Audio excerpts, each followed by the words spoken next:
Hello and welcome. I'm Patrick Curtis, your host and chief monkey, and this is the Wall Street Oasis podcast. Join me as I talk to some of the community's most successful and inspirational members to gain valuable insight into different career paths and life in general. Let's get to it. In this episode, member Brown Chad shares his long and arduous road in investment banking to make it to a reputable firm from two nightmare boutiques.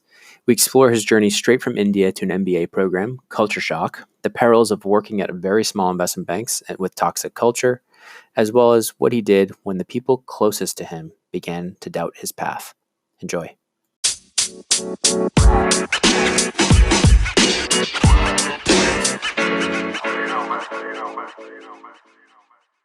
All right, Brown Chad, thank you so much for joining the Wall Street Oasis podcast. Sure, thank you. Appreciate it, Patrick. Great. So it would be great if you could give the listeners a quick summary of your background.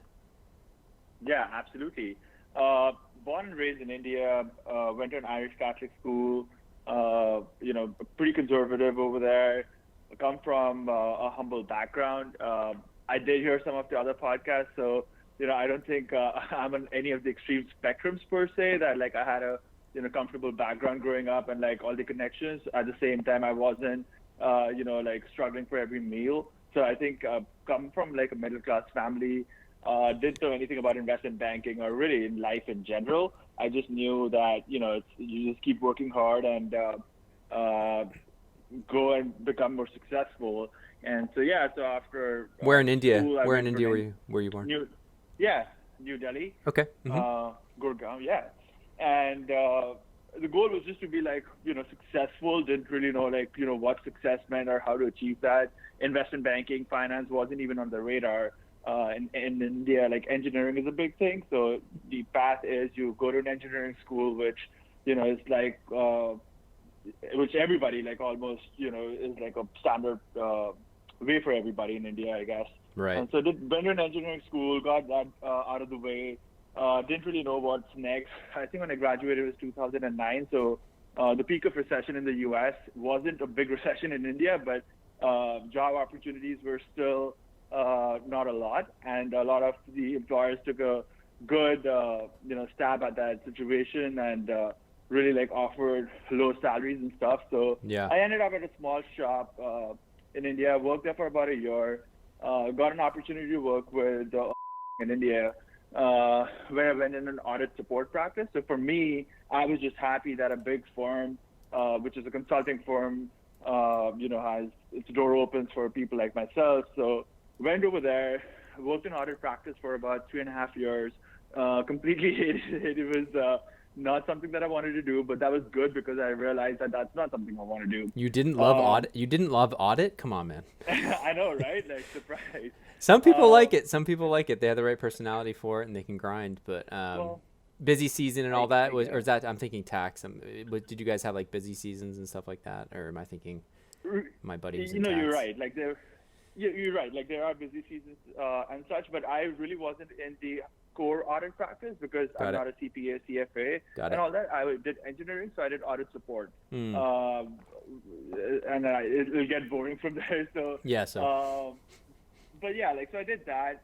I was trying really hard to like, I think I'm like an okay student per se, like not a great test taker or whatever, but got really low scores on my GMAT initially.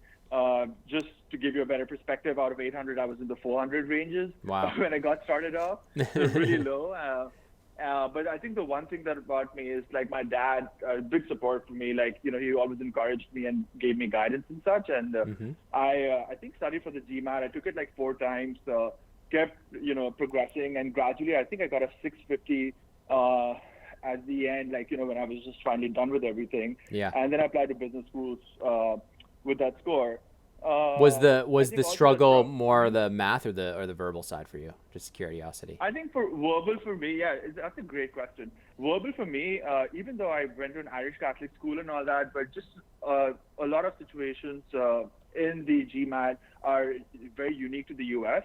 So for me, just to get a perspective of what it means, there's a bus goes from Washington, D.C. to New York and one tire, bursts or something. And like, so critical reasoning question would be like, oh, so what happens with the passengers? And I have like no idea like what's going on or what he's talking about. So So it wasn't like culture. It had cultural bias inherent in the questions, and it kind of threw you I off. would say so. Yeah. Oh, that's interesting. Yeah. Okay, that's Yeah, no, cool. definitely. So yeah, but Well, it's like, not. you know, It's it was not just cool, a but it's matter interesting. I'll say it's not cool, but okay. of So okay, so yeah, and you managed to get it up to a respectable score, and you applied with the 650. So okay, so you yeah. Then what yeah. happened? So I applied to a bunch of schools, and I got waitlisted in Rochester, and I applied to BU, and then at one of the fairs in India, like MBA's fairs, I came across Johns Hopkins, and I didn't know much about it except that I've heard it on like a couple of like sitcoms, Archer, where like Reno Hopkins to play lacrosse in a game and stuff like that. So I knew it's kind of cool, Yeah. but I really didn't understand the gravity of like how good or bad the school is. I just knew it's pretty awesome. Yeah. I had a mentor in India, one of my dad's good friends, whose kids went to really good schools in the U.S. and UK and whatnot. So he was guiding me. I guess he also didn't know much about Hopkins himself, but when I told him, he's like, son, don't worry about it. It's like these schools just like, interview people just so that they can have their check mark where they say, oh, we interviewed like 1,000 people and 1,000 students and picked 2 out of them. So he's like, don't stress, don't waste your time in Hopkins and all that stuff. But I just kept going on, and I think because Hopkins was still coming up or is still coming up, I genuinely feel I got lucky, and I got a full ride, and they like me, they like my essays and all that good stuff. Nice. And I flew to the States, and I think that was the inflection point for me, because my mentor in India did mention that the only thing you really want to do when you go there is investment banking. And, like in your dad's friends and stuff, you call them uncle. So like I said, like, but uncle, I have no idea about finance. Like I've never seen like, what accounting means and all that. Yeah. And he's like, but don't worry about it. You learn it in business school. And you'll hear this later. I didn't learn anything in business school, but yeah, like, that's You really really don't learn it. I mean, you need to know it like going in, right? Because recruiting happens so Right. fast. But anyways, go ahead. Right. Yeah, and so I moved to the U.S. and moving to the U.S. was great. Like I moved from a big city in India to a modest-sized city in the U.S. So I wasn't really excited about that aspect. I really wanted to be in like New York or Right. Chicago or like some like exciting city, but it is what it is. I was really excited about the school and the brand name, because in India, like nobody really cares about the ranking per se. They care about like if they've heard the name of the school. Right. And so for my parents, it was a great big deal. Like honestly, a lot of people wouldn't have even heard about Wharton. Right. They'd hear about like Yale and Stanford. They'd be more excited if you tell them that I went to business school in Yale Right. than Wharton. Right, because the And brand. so- Yeah, I get it. so, I get it. Right. Right. And so when people like heard like Hopkins, especially like my dad's friend circle and like other people who know about schools and reputation and such, but like not, a lot about business school and such. So they were like, wow, like that's great and all that. And I was really happy about that I could make my parents proud. So at this stage, but of yeah. your life, you've graduated undergrad. You went and did just a quick Yep. summary. You went and did some years in audit. Really didn't like it. Started applying for the Yep. GMAT. Your dad was really supportive, and you felt Yep. like you still were you really wanted to please your parents, right? Like you still, Yeah. that was important to you, right? Because they had been so supportive growing up Yeah. and stuff like that. So, and you had this mentor, which was great. Yeah. Okay, Yeah. so you moved stateside, and a little culture shock, or what was it like? No, absolutely, 100%. I'd been to the U.S. once before, so like I had seen a little bit, but that was usually for a vacation. When I moved here, this was complete culture shock.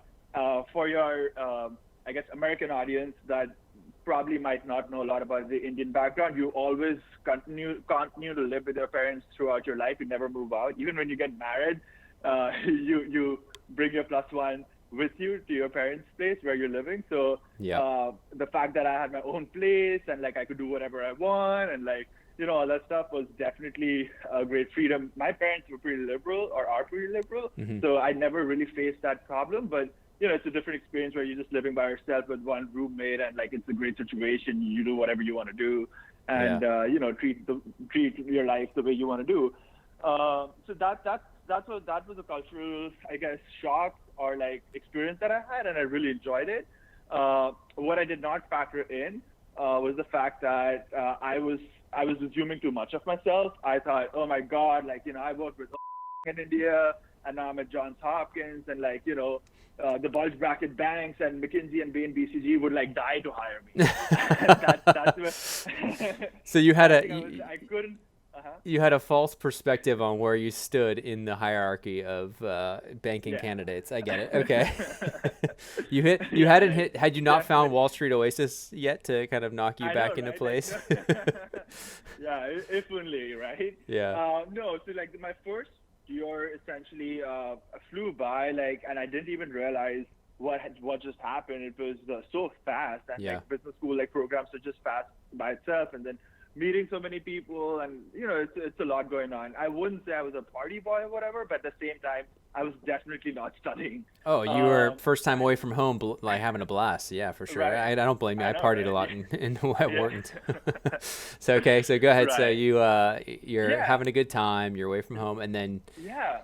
it's kind And of then like you blink and it's over the first yeah, year. like right, exactly. And then yeah, like right around January, we have like this exchange program of sorts where they send you overseas to like work on a project and all that. So I went to Peru again, had a great time. And by February when I came back, it was way too late to get any kind of internships or jobs. Right. And here I was thinking McKinsey, Bain, BCG, like they're like dying to like hire me. And then I realized not only are they not interested, like it's also I've passed all the deadlines, like, This was which are like way back in like September, October, November. This was in at the law. second So year. This is in the second year you did the Peru thing. first year, First year. Okay, so you went on this first year, trip. yeah, You're having a blast. You come back and you're like, oh, whoops! yeah, I'm not gonna have a summer internship or a good right, summer internship to set me up. Okay. exactly, So wasn't yeah, there and career there's this. services? Isn't there anybody from career services? There was nobody telling you kind of any of this before you went in. you know, yeah, like I really like my career services, the group, the people are really nice, but I think, and I gave them this feedback too, like you guys have to tell students that, what is the placement process? Like I get it, a lot of students do understand this, but especially coming from overseas, I had no No idea idea. Yeah. that like, yeah, and like, again, it's not up to anybody else. I think just being Indian, I'm always hard on myself that it's my fault that I don't know my stuff. And I do agree, like the career service could have done a better job at just educating us more of what the timelines are, what the processes are, what the deadlines are. And I think because the school is still coming up, Yeah. they are still streamlining those things. They're more focused on like building employer relationships and all Right. that good stuff than like, this part of it. But yeah, so that was that. So what did Uh, it feel like? You got back and you're like, uh-oh, what am I doing? And what was your yeah, what did you do when you got back to yeah, campus? And how did you start your search and try to come up with something? yeah.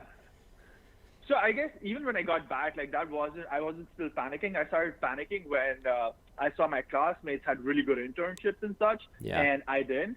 And because obviously nobody, like I guess I didn't really realize I was naive, as well as like nobody shares what the secret sauce is, or if they were interviewing at other places for internships and such. So they all did whatever they had to do.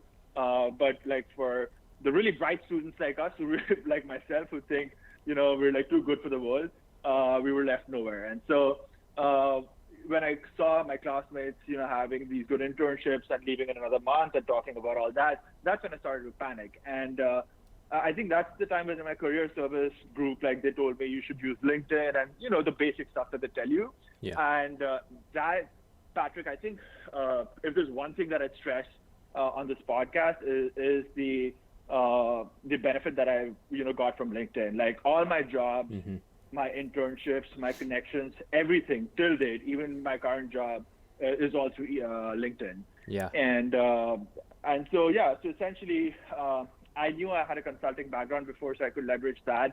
I just started reaching out to everybody, random people on LinkedIn. If I thought their profile looked important enough, I just dropped them a text message. And I think that day and till day to day, like I still use LinkedIn very frequently, and it really does help me till date. And, like I learned at the time that initially I was very, I guess, non-American/Indian in my approach, where I'd write like a 3-paragraph introduction stuff on LinkedIn.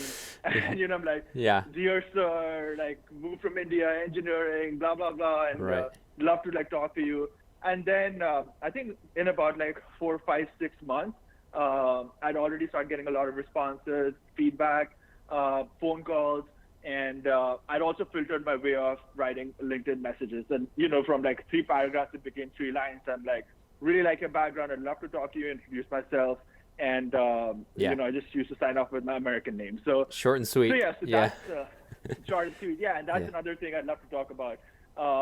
But anyway, so that's that. And for good or for bad, this one gentleman who had a small consulting shop in Virginia, said, I really admire you reaching out. We don't have anything open, but I'll keep you in mind. And then I asked him, I'm like, I'd love to meet you and just talk to you in person. And I think that's where I know that when I meet people in person, at least I can have a lasting impression on somebody. And I just asked him for a chance to meet, and he said, okay, fine, why not? And one thing led to another. And 1 month into the summer, I got an internship. And I guess they liked me enough that even after the internship, they kept me part-time till the time I graduated. And that helped me pay for my rent and everything else. And I was really happy. I was about to ask for a full ride. It was a full ride. Were they covering rent and all that stuff, or how were you expecting? No, I think they do it now. They cover that stuff. They have 8 positions or something where they cover your rent and everything. But it was just tuition. Everything related to school. Yeah. Not your books and stuff, but even my trip to Peru was included in cool. the tuition and such. So cool. So that happened for my summer internship. They really paid me well. I think they were trying to gauge how much did they pay me, and they asked me to connect them to the career services. I told the career services at least ask for $20 because I thought 15 would be the standard, and they actually replied to the career services. They're like, no, 20 seems low. We'll pay 40. And I was just like, oh my God, this is magical. And you got to keep in mind that, being from India, I'm converting every dollar into Indian rupee, which is a lot. Right. So you're like, I'm rich. I'm rich. Yeah, exactly. That's awesome. And, I'm living in this really affordable apartment building in Baltimore in the really a shady neighborhood. Yeah. So, it's, but every dollar for me was great. And I'm like, yes, bingo. Yeah. So that was definitely interesting. And, they've been super nice. My experience with them was really nice, but it was just a consulting practice. Mm-hmm. And, but at the same time, I did start reaching out to people proactively for my full-time job opportunities. What type of work were you doing at the consulting shop? What type of stuff were you doing? Was it transferable? Compliance work, compliance, audit checks, stuff like that. Nothing. So somewhat related to what you did before. Somewhat, yeah, but it wasn't by design. It just happened that it was something similar to that, but it wasn't that they knew that, oh, this guy does this, so we can exactly leverage him for the same thing. So tell me when you realized, when you didn't realize till you got back from that trip and all your classmates started having all these great internships, the top consulting firms and the banks, you didn't realize till then that the recruiting had already happened, or Yeah. That's just crazy. Yeah, so, when it was happening, there was, I think you were probably just so in party mode and having fun, being away. Is that what it was? Do you think, or what do you think? It was just. I know career service didn't say anything, but weren't there signs like Goldman coming on campus or whatever, or Jefferies coming on campus or anything like that, or no?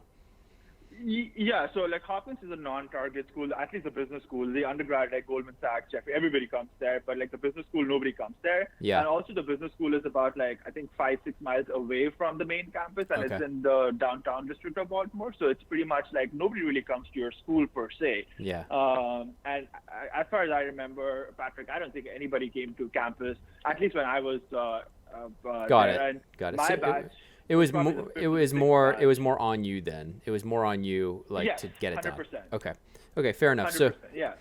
So you do the consulting Yeah. internship. You're getting paid you're a rich man getting paid $40 an hour. You're feeling amazing Yep. about that. But then you're like, this is it'd be great if I can lever up somehow. Get even a better job. So tell me how you went into that second year with what mindset and how did you approach it? So during my summer internship, I had a lot of free time at my job, and this is interesting because at my job, I spent a significant part of my day just reaching out to people on LinkedIn, and that's when I also started crafting my story, my identity, who I am, and so my name is. But in my business school, they recommended that I have it something more American, so it's easier for people to remember and relate and talk to. Yeah. And Patrick, this is really interesting because I've been thinking about it ever since I changed my name and not changed my name. Mm-hmm. Even in class, professors won't call out on you because they want to be respectful towards you, and they won't say because it's hard, and they'll probably say Sam or Chad or whatever else. And so, those people would get more participation points than you. And Right. so you lose out over there. Similarly, like that's what I thought about it. And this is just my own thought process that when you go and sit for an interview in a super day at a bank and you have like Sam and Chad and Patrick and, like Jesse and Jessica and chances are when they're discussing about all the candidates, Yeah. just out of respect, they won't be like, oh yeah, so I really like Patrick, I really like Sam, and like when it comes about they'll keep it minimal, or they won't really see our name a lot, and that's just my own assumption. I may be completely wrong. I think it But just makes I think just trying to align yourself with the culture more makes people more comfortable. That's what I think it is. I don't think it's so right, much the saying the name. There's probably a little bit of that. You're probably right, but I think it's more yeah, just aligning. And I think it's right, it's a smart move. I think for international students that right, have yeah, names that are like just to yeah. make it easier on the hiring managers.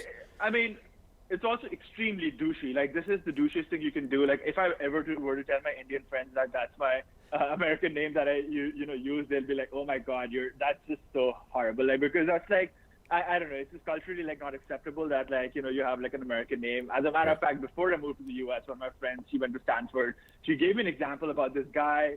Like who changed his name, like who's from India. He even like colored his hair, like something, and he did get into a buzz bracket by the end of the day. And I always thought of her. I'm like, Shresha, like that guy, like that's interesting. Like, tell me more. Like, what else did he do? So You're like, I didn't do I'll any of be a these. douche for the job. You're like, oh, I don't care. I Like, know. yeah, okay, okay, Right. fair enough. But anyways, moving on, like, yeah, like I reached out to a bunch of people. I didn't know anything about M&A, investment banking, buy side, sell side. The only thing I knew is like I love to talk to people. I love networking, and I think I'm natural at it. Hmm. So I spoke to so many people. I created like a contact sheet and like kept a tab of everybody. Every time I spoke to somebody, I asked them, what do you do for fun? What do you do on the weekends? And they're like, oh yeah, I go for hiking with my wife and with my like 10-year-old son. And I made notes on those things. Yeah. And when I sent thank you emails, I did say, oh, I hope your daughter and you did have a good time on the trek or whatever. And I just try to keep that.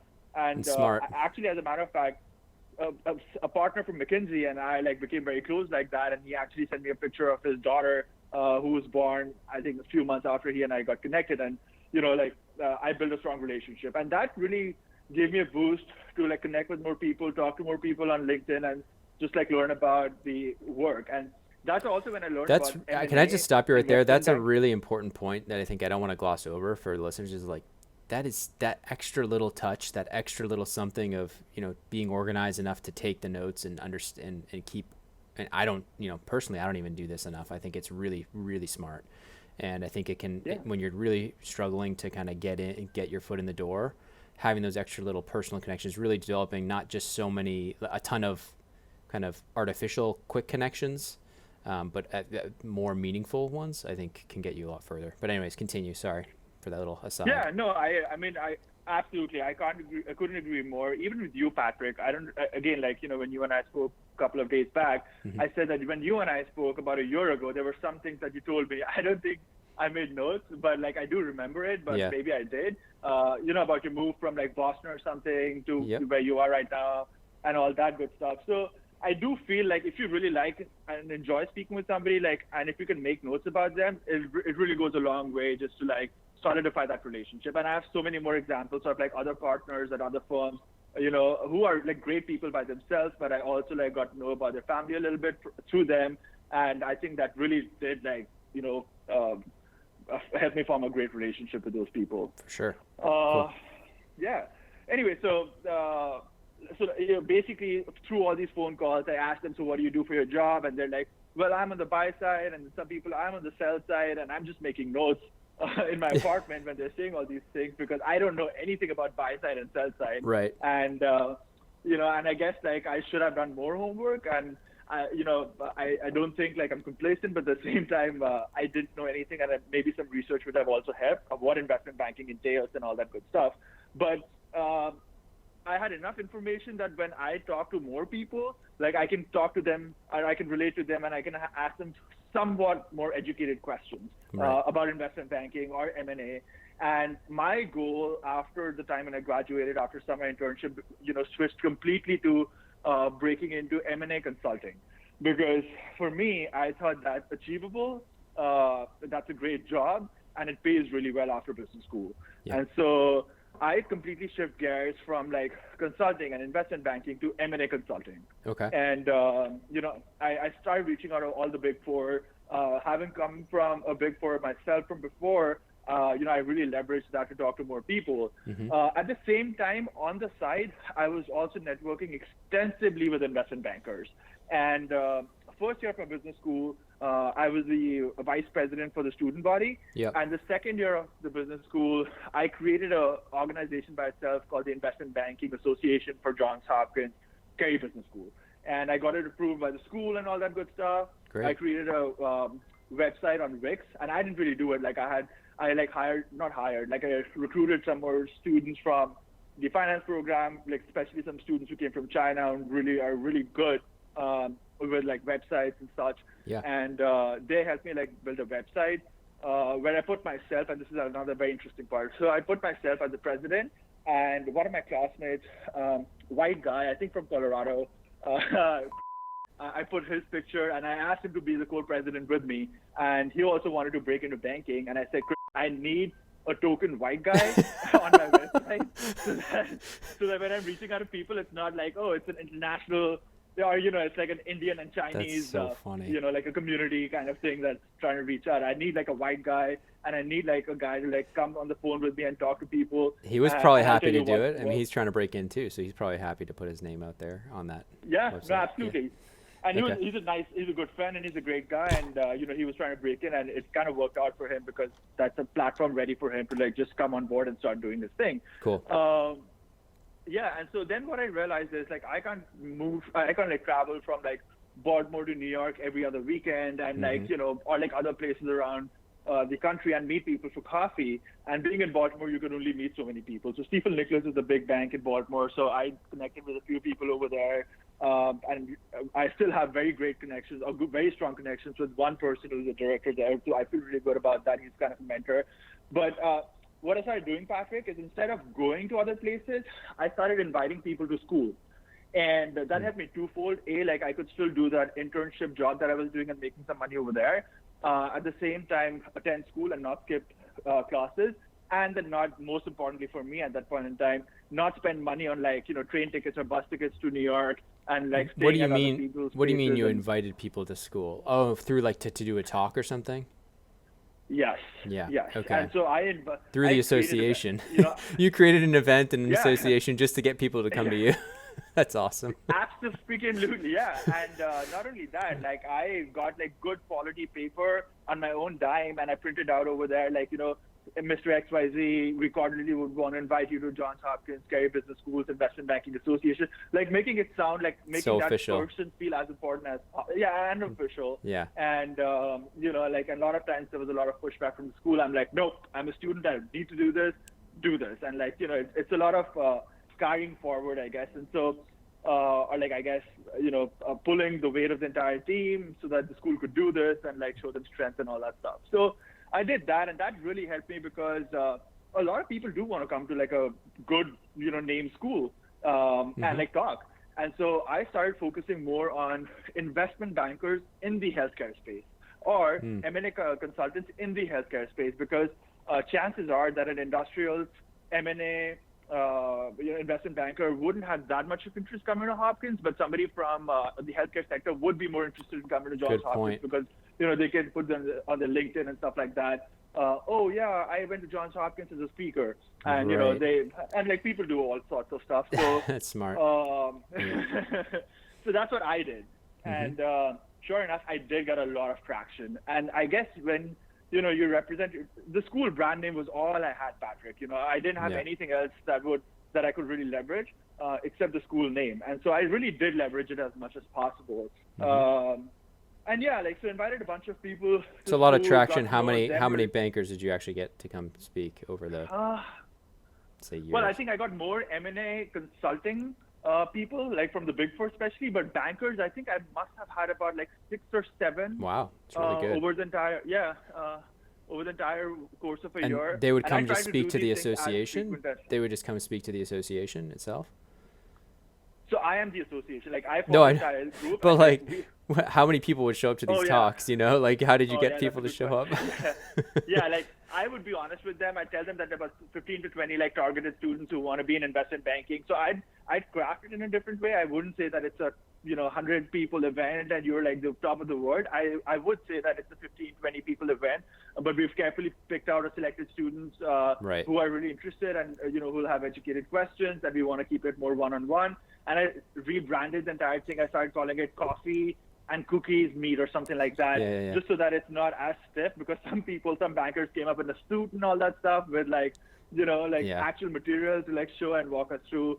M&T Bank, Stifel, and a lot of like boutique banks from DC and the area came along. That's and great. then sometimes, Patrick, I didn't even call these people for like my events. If there were any other like healthcare conferences happening through some other club, I'd ask the other conference members who were pretty much my classmates that, hey, do you guys have any spots available? I have two great speakers that I think would be a great addition to your conference. And they're like, yeah, let me know who. And then I would go out on LinkedIn and anywhere else and reach out to all these people and say, hey, we have this conference happening. Would you like to come? We'd love to have Cool. you. Your background is great and all that good stuff. And whoever too would respond or like conversations mature, I'd put those people in touch with them and be the liaison, the point of contact for them when they like land and when they get the taxis and come and all that stuff. So okay, And, so in you this schedule basically so you're getting these contacts, you're bringing them to campus for your networking coffee chats, and instead of Right. having to keep traveling to New York. And so had you traveled to New York? Had you tried that, and it was just getting too much? Absolutely. Tell me. Oh no, I did, and Mhm. yeah. So in New York, I did travel a few times, not very often, but Yeah. I think I met more often than not, like I'd met like associates and analysts from Hopkins undergrad who had gone to like J.P. Morgan or like other bulge bracket banks, Mhm. and they were really nice to talk to. But it's really hard to get hold of bankers in New York, and I think my success rate in New York was pretty much with people that I'd already spoken with before. During the summer, and then I Yeah. reached out to them like, hey, I'm traveling to New York, on Thursday and Friday. I'd love to have coffee with you. And that's how. There is one senior MD who's a top shop guy at a bulge bracket, and like he always makes time for people from Hopkins, and he is from Hopkins, so I leverage that every time I go to New York and talk to him. But yeah, like when I'd gone to New York, living with a friend, like I think about an hour and a half outside the city. I traveled in the Greyhound bus from Baltimore to New York, like the $10-20 bus, and Yeah. then I wear a suit and like take the train and like come in. I guess everybody does that same grind, but that was just my experience. And then I have like 5 people in one day, and like pretending to have the 5th coffee as if it's my first coffee with somebody. You're like shaking with all the caffeine. Yeah, I'm like, oh, I need a decaf. But yeah, like I don't really have anything strong to like talk about like in my New York experience. It was just Okay. like good meeting people and putting a face to a name for everybody that I've spoken with, especially the guy from McKinsey that I've spoken with, because the McKinsey office is in the BlackRock building. So that was very exciting for me just to be there and see that, I guess, and not being from New York or being from Baltimore. So that was interesting. But long story short, Patrick, just a lot of outreach, a lot of good connections, and as things turn out, I graduated. I got an opportunity to interview with M&A consulting practice in the healthcare group about a month and a half after I graduated, and everything was So you done. graduated unemployed. I graduated 100% unemployed. Got broke it. Okay. And unemployed. Broke So, and yeah. unemployed. What's going on with Yeah. visa issues too? How long do you have? Yeah, so I have about a year before like my visa situation can happen. Yeah. And so I needed to like get a job and like figure out, what the next things are. the Okay, next a steps year. are. A year's a And long time so- though. You had a full year, so it's not like pressing. Like you have to figure it out too fast. Yeah. Okay. Yeah. So you graduate with a job, unemployed, broke. You're like, okay, what am I gonna do? So tell me, what was that like? Because I can imagine it's even harder now, because you don't have. Yeah, no, it is. It is harder, and so yeah, like it was really scary. And first of all, the firm that I worked with in Virginia, like the consulting firm, those guys offered me a full-time opportunity, and that happened again at the same time when I got another opportunity, and they were ready to sponsor me, and so that was good. They really liked me. It was a small shop, and they thought like I would make a good fit. So that was the first thing that happened. The second thing that happened. So you went back to I the guess place. before, You went back to the place you had an internship before. yeah, like I kept working there You till kept the time I working there. graduated. When Okay. I graduated, To just have some income. yeah, like I Just have some income and stuff. Yeah, Okay. Great. yeah, but like yeah. So right after I graduated, like this job offer with was almost happening. Then it didn't happen because they were hiring me as an experienced professional, but you can't hire somebody as an experienced professional without them having 6 months of gap between the time they graduated and the time they hired at the firm. And I guess that's like an industry standard thing. Weird. So Okay. that opportunity. I've never heard of that. Okay. So it doesn't hire people Yeah. straight out of MBA programs all the time, or the Big Four. No, they do, but that program is limited. Like I guess the deadlines are November or December, Okay. and whatever offers they roll out, that's that. After that, there are no more MBA recruitments till Got the it. time the next cycle comes. Then you're off cycle basically. Got it. Okay, that And makes so, sense. It's yeah, more like an at least that's internal. what they It's more an told me. internal. It's more an internal like structuring of when they're onboarding people and stuff like that. Right. Got it. Okay. Right. And so that happened. But in the same time, there was another small firm in Baltimore, and they gave me an offer to come in as an associate. They said it's an analyst job, but your title's an associate, and they got me on board, and I was really happy and excited that I had that opportunity. So I joined that firm. And that was a boutique investment bank. I worked over there. That was a boutique. For the first 3 months. Sorry. And I think some things were on me and some things were on them. And that, like when I joined the firm, I was excited. And keep in mind, Patrick, I still don't have any like finance knowledge. Like sure, I did my boot camps and such, but like literally, I don't know anything about anything. And so going in a bank, I think that's something that I was like, all right, now I'm going in a bank and I learn all this stuff. And my target wasn't even banking. Like I really wanted to get in banking, but like I was focusing more on consulting just from a strategic point of view for visa issues and all that good stuff. Right. As well as like my background, and that's where I thought, it'd be easier for me to break in rather than investment banking. But at the same time, the one thing that I knew that my mentor from India told me that banking is where you should be. So And this was an actual always investment bank? This was a bank? Yeah, it's a small bank. It's like Like 5 people in over there. What kind of deals were they doing? Like $5 million, $10 million deals, they're like small, or okay. smaller, like Little around boutique. that. Okay. And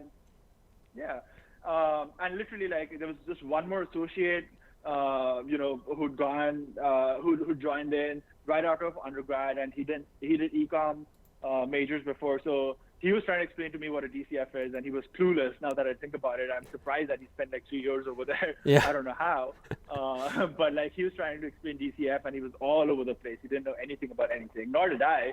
But like that was that, and I think that experience was initially really good for me because I'm like, oh my God, investment banking, I finally made it. I was making peanuts. Like they offered me $50,000, which was like nothing. But I was just excited that like I have something, Right. And I broke in essentially, and my goal was to work for 2 years and move on, and that's what they said, like work and get out. After 2 years. So is it 50,000 base? Any sort of bonus, or did they say something? 20,000. Did they say that up front, or Yeah. Was it a surprise when they gave it to you? It was in the contract. Yep. No, Okay. yeah, like they said like it's 20,000. Okay. So that was the structure. There was like 2 partners. One partner retired from another big bank, and he came in. He was only a really nice guy, like who really understood, like value people, like treat people nicely. And like everybody else just treated people really, really poorly, and like the culture was really bad. Like I felt bad even having lunch. Like I felt like, oh my God, like I shouldn't be eating lunch on my desk, and like never saw the door open. Like I was sitting where the receptionist sits because they don't have one and they didn't have more space. And what do you mean you couldn't eat it didn't take lunch? long for me. Why did you feel like you couldn't eat lunch? What do you mean by that?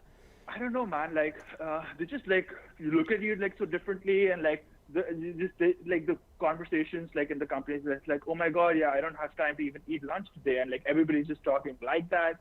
By everybody, I mean the one other associate and like a 70-year-old VP. I don't know how is he there, but like yeah, like the 3 of us, and It sounds Yeah, like and like a little bit of the blind leading the blind, but okay. So the associate's trying to train, exactly. associate's trying to train Yeah, you, and he doesn't even know what a DC. He can't even yeah. walk you through a DCF, and then Oh the yeah, oh, that's funny. Okay, so but then everyone's acting yeah. super busy and like, oh, I got all these pitches to do. So I assume most of your work was pitch Right. work, and you weren't doing a ton of live deal work.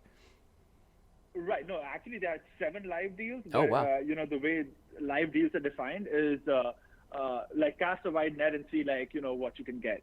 And so I think like they just like hire like they go for anything that they can get their hands on. And Right. so that's how I felt was the process over there, which is good and bad for me because Patrick, I didn't know anything about in business school. They didn't teach you anything about presentations and like even Excel and all that stuff. Excel knowledge I had from before from my time at Yeah. and I think in India, and I was decent at that, but like I didn't really know financial modeling or anything else, so that was kind of a bummer. But like presentations, like I had no idea about. Yeah. But I think I did learn a lot. The one thing that I think was an advantage was the fact that I'm pretty diligent, and I feel like I can spot like the full stops and the whatever like punctuation mistakes and all that stuff. And being from another country where like English is a second language, I think you really understand grammar more. And so, you're able to like see those things faster because when you're studying for the GMAT, I think unlike an American student, where you understand the concept and the meaning behind it, Yeah. an Indian student or like in my particular case for myself, I'd look for semantic mistakes or like any other kind of errors, and that would help me get an answer. So I think I had an eye for that, and that's what I was trying to leverage at the firm. Does that make sense? It totally makes my mom's from Colombia and she has better Okay. grammar than I do. So it makes total sense. English is her second language. Okay. She's a better writer and Yeah. No, there you and go. has much better grammar. So yes, it makes a lot of sense. Right, right. Yeah. And so yeah, so that was that. Like obviously the partners used to shout at you like all the time, and like it was really a big culture shock for me because I wasn't used to like coming from like and even at the other consulting firm for my internship, like people were like human. I'm not saying they were like nice or like taking you for like lunches and dinners every day, but they treated you as human beings. Over here, it was a complete sweatshop. So they And, were every screaming. You time were getting I'm screamed at. Tell me specific. Give me an example. Like when did it get the worst? sure. Yeah, like I think day one onwards, like before the interview, like everybody's like nice and happy and everything. The first day of your job, as it is, it's intimidating. Then the way it started for me is I started seeing how much the partner was shouting at the other associate, and like that guy used to grind. And I guess like because I came in the mix and he was just right out of undergrad and worked there for 3 years, his title was a senior associate and I was an associate, and he was only made senior associate when I joined in, I guess for title purposes. Yeah. And they used to shout at him like a lot. I don't know how he took it, but I wasn't a big fan of the guy, but I really felt bad for him.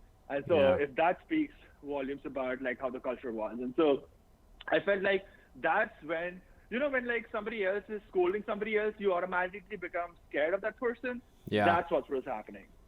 Got it. So Yeah, when did that you makes sense. first So when did you first get yelled at? I guess during this stage. I guess like within a week, like it didn't take long. Yeah. It's like, That's RJ, tough. I asked you to do this, like, why isn't this happening? Or like something. I can't even remember specifics, I guess, but I do remember just like really shitty atmosphere, like really just bad. But how vibes were and, you like, were you working hard? Like were you putting in long hours?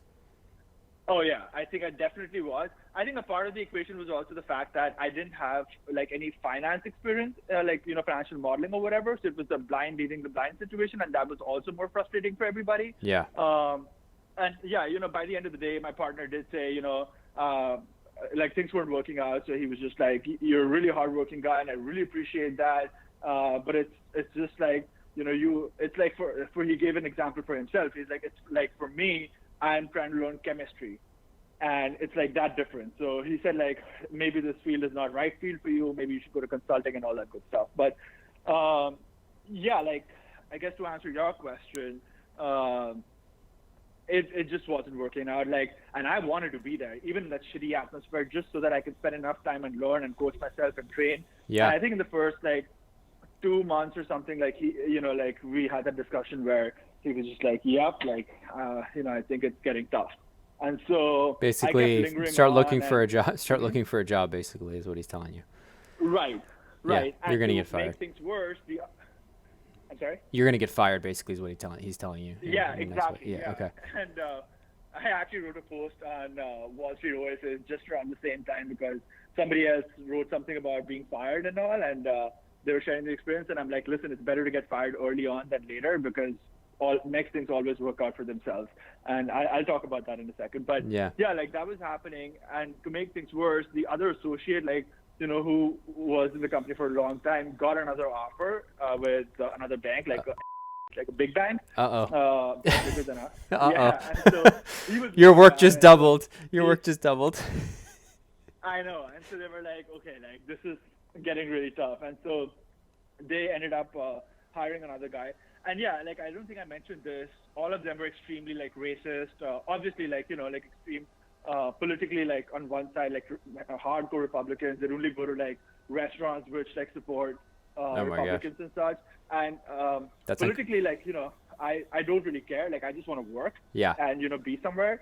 So I didn't really give a damn about anything. But they always had that undertone. And I remember when they were hiring more people, like one time, like there was a Muslim guy who came in, and the VP made a comment because they took him out for lunch and everything, and the VP made a comment to me, oh yeah, when he ordered this food, he was a good brother, like he didn't order that specific thing, and the way he looked, like the waitress, and like stuff like that. I was just like, what the hell? Like, you're like, what are you saying? Are you? That's crazy. Like, what year are we in, right? Yeah. Yeah, what's that? What year are we in? It's almost like, what year are we in? It's yeah, like I know. Thank you. Crazy, and and then I know another guy came from somewhere else, and I guess like he wasn't very comfortable just like being in that office because that office just makes you look or feel like, I guess, bad of sorts. And again, the same VP guy, like who used to talk, he made a comment. He's like, yeah, I think he was a little too stiff, like trying to indicate that he's gay. And I was just like, this is so freaking crazy. Yeah. And then, I think the Me Too movement was happening at the time. So like all the women candidates coming through, I think they made like a passing comment about that. Like, it seems like a toxic place in general. It just seems like a toxic place. Yeah, I know, right? Yeah, that's never good. It's just super sad. But anyways, how did you deal with that? So the other guy left, it sounds like, to a bigger bank, and you're left with the bag of they wanted to fire you, but yet now you have double the work. So they're probably like, hey, we got to hold on to you for a little bit longer. So tell me how'd that play out? Yep. Well, I knew that they were like recruiting, like they were talking to other like candidates and other associates and such. And so, I knew that my time's going to come over soon. And so I did. I mean, I was already reaching out to people on LinkedIn, trying to look for jobs and such, and then trying to figure out if something works out for me. I reached out to all the, I guess, investment banks in my vicinity in Baltimore and around. And then eventually I met this guy who was the CEO of a company, and I guess he had also gotten fired recently, or like there was a coup and they kicked him out or something like that. And he had an investment bank in before, and then he'd come to Baltimore for being the CEO of this company. And essentially, I linked up with him and I met with him, and he had one sell side process that he had just started, or actually a buy side process that he just started off with, and he needed, and he could use a helping hand. And so at my job, I was now getting paid hourly instead of like a monthly salary. And so, I knew that my time was coming to an end. So then I made the natural switch from where I was to this guy. To the hourly position, just to get out of that toxic environment. You said I'm just right. No, the toxic environment started paying me hourly. They did. Monthly. Oh, okay. Yeah, because so that had happened, and so I was now working for this guy as well as that guy, or like both the people. Now this guy, the one man shop, seemed like a really great guy, good opportunity in that, like at least it was good for me to hold on to. And, he asked me the first time when we met, he's like, okay, so, what do you want in your long term? And I was upfront with him. I'm like, well, I want to get some experience, and in about a year or two, I want to move to a more mature platform where I want to spend a significant part of my career and grow. And so he was like, okay. And then I pretty much started working with him, and I had a client in the Midwest. So, he flew me in with him to the client, and things just kicked off from there. And I started working with him. He didn't pay me anything. It was zero. And so initial, like, I think month or two, it was nothing, and then he started paying me like $10 an hour. Oh my gosh. And then he, Where are you basically finding these said, people? I Anyways, know, right? oh my Right. gosh. So you're getting paid hourly part time at the I'll call it the toxic boutique, and then you're Right. taking on this other kind of side project to try and get out, but you're ending getting paid Right. zero just to kind of be this Right. guy's assistant, almost like a associate. Yeah. Okay. So, Glorified assistant, but he's yeah, flying you exactly. out, whatever, showing the client that he has. It's more than just him. Okay. Right, And- right, exactly. That's what it is. Okay. And so, yeah, like, so I worked with him. Like, so in the transition phase, there was like a month when I think I didn't have anything, like any money flowing in from anywhere. And so, like, whatever little peanuts I had, like, I lived on that. Plus, like, I asked my parents for some help. And then this guy started, like, he got me on board. He said, like, $10 an hour or something like that. And then he said that I'm keeping a track of the number of hours you're working. And because I really wanted to prove myself and really be great and all that stuff. And also because there was just a lot of work because it's just him and me. So right from like, booking flights to hotels to making the pitch decks and, models and whatnot, I was doing everything. Yeah. And in a nutshell, every month he just paid me $1,000. And so like he paid me for like, I guess 100 hours. Whereas, like at way more, like I think 100 hours. You, Just, like, you were working like 300 hours or 400 hours a month, and he was paying. Right. Jeez, man, Right. you then know how to find these people, huh? You know how to find the great bosses. Patrick, if you're really interested in something, you want to do it, where there's a will, there's a way. No, hey man, hey look, So- you're employed, I guess. I mean, you're barely making rent probably, Yeah. but okay, so you're Yeah.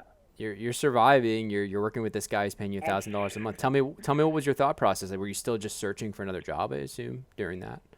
I was, at the same time, like at the same time, this thing was maturing more. So, I was just like, all right, let me close this deal. And then there was a carrot at the end of the deal that, he's going to pay me like X amount of money. So I was like, all right, so that's something. But, like, What I was think the this carrot, is like the inflection point. $5,000, $10,000 or something? Well, he said 70,000 by the end of it, but I didn't make it to that. So Okay. that was that. But I think that's just, again, the same thing, like big talk and like no payday Yeah. of sorts. But like, again, like the team at that time was just him and myself. And Right. then the apartment building where I was, there was a conference room, and I stayed in a really nice apartment building because when I graduated, I had this job, and I just wanted to stay somewhere better and like not be shot when I'm walking in the night. So Yeah. he used to come to that apartment building. We used to work out of the conference room over there, and then I'd essentially keep working for like in lieu of like 3 or 4 people that should have been working for this deal. And then I think I started going out with him to the client side more often. We had a really strong private equity group, which was really great experience for me. Because initially we started on a buy side project, then we switched to a sell side, and then the buyers were a PE group based out of Chicago, so that was another great experience to interact with a legit PE group and like had like good like companies like big like QE firms and stuff come in the mix, and like RSM with the QE group. And so Yeah, I was quality the of guy who earnings, was doing QOV. everything. Yeah, you were basically seeing all the diligence being done, and you were getting at Setting least up data rooms and Yeah. stuff like that. Yeah, and like I never set up a data room before. I didn't know what that looks like, what that means, but I just pretended that I everything is familiar to me. So I didn't say yes or no about like have I done this or not before. I just did it. And again, like I networked with somebody before when I was in business school, and I met this person in long time back who is the owner of a data room company. So I got his company at like $2,000 or like something really cheap, Yeah. which was great for the client, and everybody was impressed. And I had his team like literally walk me through like what a data room is, how do you set it and whatnot, and I learned it all. I did it all myself. your and, network bailed you out. Your network bailed you out. You were hustling basically. I know, Okay. right? Yeah. So it was interesting. I'm still in touch with that guy, like great guy. But anyway, so with this guy, I started working. I started doing this entire deal. I learned all this, and in the same time, I started looking for interns from my school because I was still in Baltimore, so I could go back to my school and like ask for interns because I wanted to give back to my school. I'm a big believer of that. Yep. And B, I also wanted help. And my course. boss didn't want to pay anybody, so I was upfront about that. That listen, there's no payday over here, but it's a great experience and opportunity. And as you would imagine, more people than not, like came up and they were like, "Hey, I'd love for an opportunity. Surprisingly, I had more international students, like Indians and Chinese, than Americans come, which was really surprising because I would imagine that anybody who wants to break in banking would do that, would want to come. But I guess, there's a big question about pay and all that, and I guess this makes sense. Nobody wants to work for free.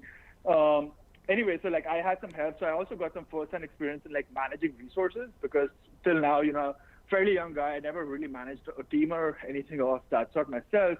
So learning great experience, and we closed that deal. And I went through the entire legal diligence process, and he still did, but he didn't pay you. He still didn't pay you, or there was. He was paying me. Sorry, I forgot to mention that kept increasing. He started paying me like $1,000 a month, and then I think it became like $1,500 a month, and then it became $3,000 a month by the end of the year. Okay, a little better. So yeah. So a little better, yeah. 3,000, like that, yeah. And so that was the cycle that like he kept, and he realized very soon that I'm doing like 5 people's job and more, and he got me business cards and all that stuff, and he didn't say like associate or analyst or anything on my business card, and I asked him once why. He's like, the clients don't need to know who you are, because I think to the clients he's, nobody asked, but I think they all assumed that I'm a VP or something because of the way that I was carrying out the entire deal, and so that kind of made sense. And once I'd seen like there was a billing sheet where he had everybody's name for hourly billing for the client, and even the interns and all, and he was just charging like a slobber, and I'm like, oh my god, I can, if you pay me like a fraction of this, that'd be great. Yeah. But so he finally started. So you guys were billing the client so it was almost like a consulting role. It wasn't just deals. It was. There was a success fee attached to it, but very minimal. Yeah. But it was mostly like an hour. I guess it was like. The success fee was split in half and half after closing and half before, and before one was billed by the hour of amount of time put in and stuff like that. So something like that. What was he charging the client if you're open to sharing that? Was it like $200 an hour or something like that, or 300? Something like that. Yeah, it was something crazy. Yeah, it wasn't like. I mean, I guess not crazy for the investment banking world, but like for a one-man shop without an office or anything, it was definitely a lot. So that happened. Long story short, like this guy was doing this business. I got a good experience. The private equity guys really liked me. Not that I was looking for opportunity there, but Patrick, again, this is where LinkedIn helped me out. The managing director at the private equity shop who was buying the company that I was selling, I was already connected with him during my business school days because I reached out to him for a phone chat. And he and I like remembered each other when we met. I'm like, that name sounds familiar. And I check on my phone and my Excel sheet where I keep a tab of everything. And I'd spoken with him like 2 years back. So I'm like, hey, XYZ, like I spoke with you then. He's like, of course, yeah. Like, you were in Baltimore, you were in Hopkins, right? I'm like, yep. So he's like, oh yeah, of course. How are you? Look, so things kind of worked out for you. That's great. And that was really exciting for me. Being pretty much a no one, and now being kind of plugged in the industry, you're working your way in. You're working your way in. So cool, man. I'm happy to hear that he started paying you more, because that $1,000 a month is scary. But 3,000. So like within 1 year, you were getting about 3,000, but you had been working super long hours. It sounds like you're working 80 hours a week at least. Like definitely like a crazy number of hours. And the interns that I had, like they were just like surprised. They thought like they had like a good work ethic and all that, which I think they did, and they were really great. But they were like, the clients respect you. They like, and I feel good about myself, Patrick, because not only so in this entire time I'm also taking like financial modeling classes, trying to like model more, learn more modeling, at the same time taking like like those PowerPoint courses and stuff like that. And for the purposes of this podcast, let's just say that it was Wall Street Oasis training session. But like, no, I got whatever training material I could get online, and I bought some from like other places, and I was just learning as much as I could. That's awesome. Especially PowerPoint, like one of those courses was really great for me. But anyway, I think that experience was really great. And right after that, we didn't have anything going on. Luckily for me, there was another small company that we were initially looking at buying for the company that we sold. And we ended up selling that company to the private equity group again. And so I got a chance to like sell another company to the same PE group and pretty much go through the same process. And so they already knew me, and I guess I did like create like a respect for myself in that. Like really worked hard. I think that was just the underlying factor. Like I don't think I'm smart or this or that. I just think I'm a very hardworking guy. And even from your other podcasts and stuff that I've heard, Patrick, I think that's the underlying tone I've heard and seen everywhere. Extremely hardworking, and I don't give up. And so yeah. So anyway, so like this deal closed, the other deal closed. He said he's going to give me like 30,000. For the first deal, he said he's going to give me 70,000, and he paid me 25. Okay. Which is a big deal because I didn't really have anything, and I think he realized that he really needed me because he didn't have anybody else. Yeah. And also at the same time, he'd moved to Florida. Why didn't he pay you 70 like he said he would? Do you think it was just he just didn't? He just didn't? Okay. Yeah. Did he say anything when he paid you the 25? Did he say anything? No. So that's a good question. So like he's changed his rhetoric during the coming months. Initially, he started off with 70, and then it was just like, oh yeah, like, you know, by the end of the year you'll be making $125,000, and then it just switched to, for this deal it says you'll get like $30,000, and then like you know, so it was all over the place. It wasn't like a one static number. Yeah. But I do remember, like, because he used to send me like checks. So in one of the mails he'd written like, you've been working really hard, and I want you to know you're a great guy and all that stuff. And that way he was kind of good that he recognized my efforts initially, but. And then he said, like, you know, you're going to get like this much for this deal. And then by the end of the day, the number changed. So that was kind of shitty. But I was just happy that I had something. You got something, yeah. At least you got something. Right. You got a taste. And then he said for the second deal, for the second deal, he said that he's going to pay me 30,000. And the second deal when we closed, he gave me 5,000. And that's the time I asked him. And he's like, but I've been doing all the work. I've been doing everything. I made the pitch deck. I made. He says that? Which is not true. And yeah, he still says that till date. So I'm like, okay, sure, not true, but okay. Okay. So that happened. Like, I mean, I say, like, you know, in this industry, people do recognize the fact that there's a great opportunity for hardworking people, and so you know, they realize that you want this more than they want you, even though it might not be true, because I think they really do want people like, you know, you and I guess. Mm-hmm. And so it's just a game like where you think you can leverage somebody. So that happened. I think at that point in time, he started paying me like 5,000. I guess towards the end of December. That's equivalent of a $60,000 salary. But okay, yeah, you're running the whole deal, but it's crazy to me. But okay, continue. Right. Right, and it's all very sporadic, mind you. Like, it's not like, you know, it's going to be like the same cost. Like, there would be an effort to do that, but, you know, it's not guaranteed that, like, you will get that. Maybe it wasn't even 5,000. I think maybe it was just like 4,000 or 3,500, something like that. Okay. I think 5,000 became the gradual end. But anyway, so that happened, and then we closed the second deal, which was great. But also, like, I think what is a very important part of this entire conversation, I interviewed with, I want to say almost like 8 or 9 other big banks. By big, I mean like, you know, like Lazard and like Baird and, you know, JMP and like Jefferies and all these really nice banks. Crushed it during the phone call interviews and such, and made it to the final round. And when I say like interviewed, I mean like interviewed, I made it to the Super Day. And for some reason or the other, ever since the beginning, it never worked out. And I always kept a note of why it didn't work out. More often than not, I would say like 2 out of 10 times I'd get feedback. So I'd really like, you know, value that feedback. And initially it was because I hadn't closed any deals and I didn't have any deal experience.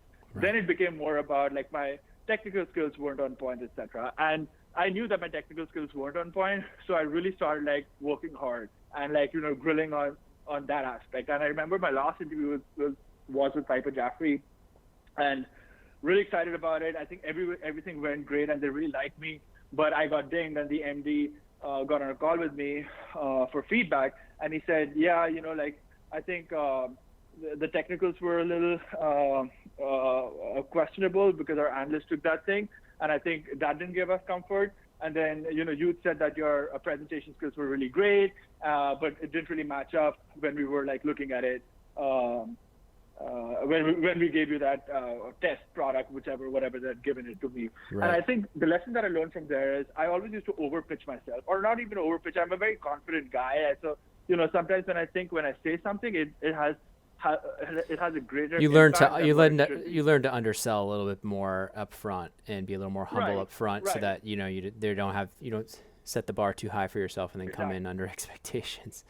Yeah, it's an important lesson. Yeah. Exactly. Yeah, it's an important lesson. Yeah, and I thought like, hey, I did this course. I know how to like align boxes, like horizontally and vertically, so I know like presentation, and I couldn't have been more wrong. Yeah. So I think I just learned it the hard way. But the good news is that I never ever gave up. And in this entire transition period, after the second deal closed, my boss asked me to move to because that's where he'd moved, and it was a hard move for me because I really nothing else going on. I don't even know if he's going to give me my next month's salary or not, or what's going on. But I did make the transition to. Wow. I lived in a shoebox because I knew that I didn't want to be there for long term. So literally a shoebox. Like I think my apartment was maybe like 300. No, 300 oh my gosh. Too much. Maybe like 150 square or like feet. maybe 200 square foot or something. Oh my yeah, gosh. like really small. Like I'm a really tall guy. Yeah. Really tall guy, and if I stretch my arms, I could touch both sides of the wall, like that small. And it was a furnished apartment, so I liked that. Like there was a small bed and all that stuff, and that kind of gave me more motivation to like get the hell out of there. It was just like do your thing, like learn more. And so there was a public library, like not a public, like a university library somewhere close by to my place. Yeah. I used to go there in the evening after work and study, and do questions for interviews and such. And so every day, like I'd work like from 8:30 to 9 o'clock, or like not 9 o'clock, like from 8:30 to 8:30. Yeah. And 9 o'clock or 9:30 to like 11:30, I'd go and like study. Jeez. And I really like, and at this point in time, I wasn't studying like everything. I was more focused towards the questions that I've been asked in interviews before, and how that has gone and been. And so I was more focused. So now I interviewed with, and my pronunciation is off, but with Cowen, Cowen, in New York. Yeah, I know Cowen. And and so with the industrials group and all that, went really great. I got a referral again through the deal room guy that I mentioned, the guy like who gave us the deal room guy. Yeah, the deal room guy gave you a good deal. He got you this interview. He connected me with an associate at Cowen, and that associate passed my resume to the HR, and that's how they scheduled phone calls, and I got that interview in New York, and they flew me in over there. So that was that story. So went there for my interview. I did like really well, and I didn't get the job. They put me on a hold, or like I guess on standby, and they gave it to somebody else. But I did really well, and the guy like who was taking my technicals, like he asked me some questions which was so basic to me by that point in time, and he's like, oh, so that's really good that inventory does not really get matched on the income statement. Not a lot of people get that right. Like, so I remember that specific statement that he made, and he said you did really well. And so I was really just happy. I mean, sure, like I didn't get the job, so it was kind of a bummer. But I was just so happy that I was nailing my technical. Yeah, you knew you were better. You knew you were better at that point. You had put in the work. Yeah, right. It makes sense. Right, and then the associate who linked me in, like he sent me an email. He's like, hey, I spoke with the HR. I got a feedback, and they said like you have a big passion for investment banking, and your technical skills are really strong. It's just that they found somebody else better or like more suitable for this position based out of New York or something. So I think location was also a big part of the entire situation. And now I am in Florida. We don't have any deals going on. We have this pseudo like buy-side deal that we're working on, but pay is a big question. Yeah. We don't know how much are we going to get paid and all that stuff. By this point in time, we do have an office space and all that stuff happening, but it's not like, you have access to Capital IQ or PitchBook. It's pretty much, you learn whatever you learn yourself. Right. And so that was interesting. And like when did you decide? I mean, at this point, I mean, are you going to pull the plug, or are you just going to keep kind of working for this guy, getting what you can while you just keep interviewing? Was that the idea? Yeah, that's exactly the idea. Like keep getting like whatever peanuts you're getting. Yeah. So you can like float and really fucking pardon my French, but like really work hard and like nail it and like get a job and like have that as a motivation. And so I didn't mention this, but in my personal life also, like I was seeing somebody and like, we kind of like broke up and stuff like that. And so I had a therapist that I talked to on the phone, super cheap. It's not like, I can go to a therapist or whatever, like $30 a session or something. Because, I hear you.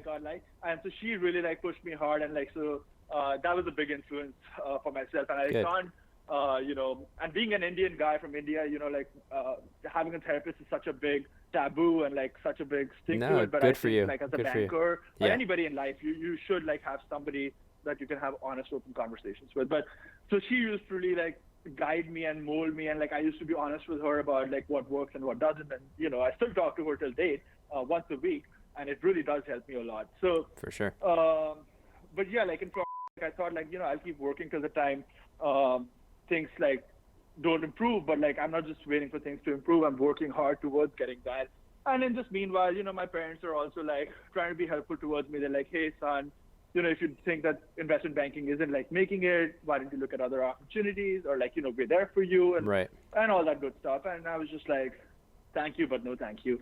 That was hard for me. Like this girl that I was seeing, like I really loved her, and like she said, hey, maybe it's not your thing. And then like once my parents said that, like, or my mom said that, and it didn't like hurt or whatever. It was just like you think that those people will have confidence in you no matter what happens, right? Right. And they're saying this with the best intentions and with all the love in the world, but that was something that just made me question myself. And that was because you're so such an close to the inflection people. point. Yeah, they're the people like most close to you. You think they're going to keep pushing you, but they probably just saw how you were hurting and you were struggling, and they probably just wanted to maybe Yeah. help you find something, Be what I there mean? for me. Yeah. And so Right, they were trying right. to And kind of push you in a different direction because at this point you had struck out like 9 times, if I'm counting yeah, right, more. or more. So, Yeah. so it's not necessarily misguided, but, so, okay. So yeah, Right. but hey, you were hanging around, you were still Yeah. surviving, paying for food, and Right. Right. living in a And I think shoebox and making the this is sacrifices you needed to make to stay afloat. So yeah. So tell me, how did it, right. what happened when before we wrap up? I just want to hear like what happened at the end, like what happened in that final Okay. transition, and how did you finally do it? Final transition with this job. They invited me to New York. I flew in there, met the partner, met the team, crushed the technicals, crushed everything, like really did well. Came back, and at this point in time, I'm so used to just like talking to people and like getting feedback. Hey, we really liked you, and we really enjoyed speaking with you. But unfortunately, I don't think this is the right fit. So the vice president of the group asked me if I can talk to him, and I stepped out of my office, went down to the parking lot, and I called him up, and he's just like, hey, by the way, we really enjoyed speaking with you, and we think your skill sets are really impressive. And and I'm quiet because I'm Yeah. like, okay, now he's going to be like, But but yeah. we found out exactly right. So he kept saying all that good stuff, and then towards the end he says, we would want to extend the offer to you. So I wanted to be the first one to say that to you. And then he was still quiet, and like I was quiet, and he's like, because I was waiting for him to like complete his sentence, and I was hysterical, and he was just like, and I just wanted to see your reaction and your thoughts on that. And I was just like, I had tears in my eyes, like I won't lie, and like I was like, like thank you so much, like I can't begin to tell you like how happy I am, and I'm very excited about the opportunity, and I think I just try to keep myself like composed, also show my Yeah. excitement, but like Not not be be like breaking down naive on the about phone. it. Not breaking Right, down right. like, Like, yeah. oh my God. Yeah, exactly.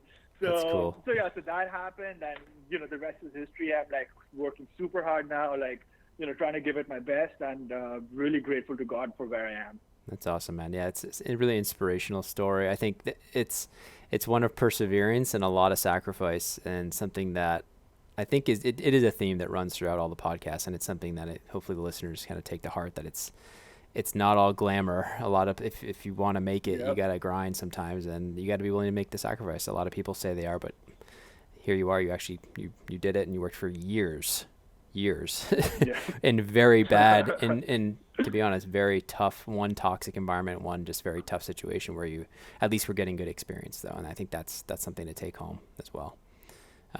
Cool. Yeah. So anything else you want to share with the listeners before we call it?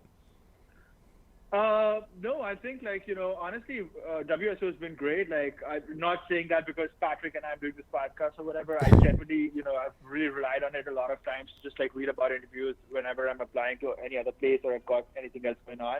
And I think, and everybody almost says the same thing. Don't give up. If you're there, if you're struggling, seek mentorship, like look for people to talk to. Do not give up. Like if you can have the drive to get a job, you will get it. There's nothing in the world that's going to stop you from getting that job. That's great, man. Let's end on that. I love it. Thank you so much for joining. And thanks to you, my listeners at Wall Street Oasis. If you have any suggestions whatsoever, please don't hesitate to send them my way, Patrick at wallstreetoasis.com. Until next time.